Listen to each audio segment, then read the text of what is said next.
چلیں جی. باب الحياء من الإيمان.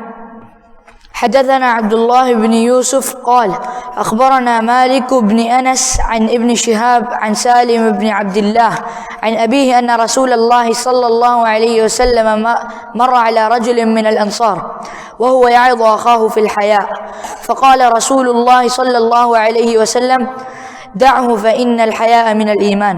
ہاں جی، حیا جو ہے وہ کس میں سے ہے؟ وہ ایمان میں سے ہے. اس معنی میں ایک حدیث پہلے بھی گزری ہے، لیکن وہاں امام بخاری بتانا چاہتے تھے کہ ایمان کے کئی شعبے ہیں، ان میں سے ایک حیا ہے. یہاں اسپیشلی وہ یہ بتانا چاہ رہے ہیں کہ حیا ایمان کا حصہ ہے. تو بہت زیادہ وضاحت نہیں کرنا پڑے گی کیونکہ حدیث پہلے گزر گئی ہے. راوی سن لیں. پہلے راوی ہیں عبداللہ بن یوسف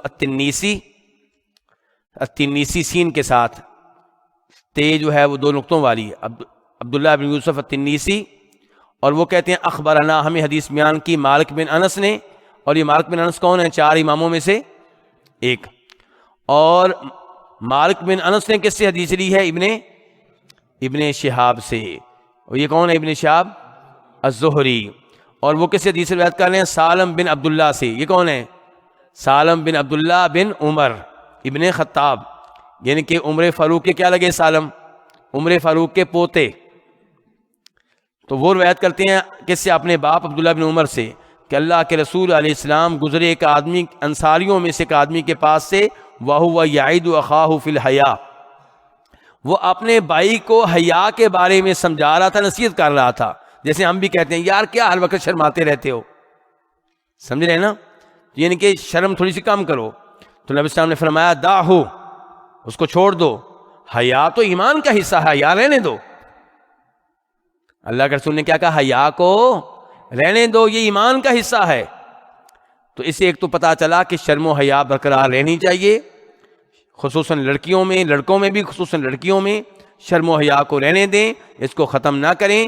شرم و حیا عورت کا زیور ہے جس کی وجہ سے وہ پیاری نظر آتی ہے، تو یہ زیور رہنے دینا چاہیے.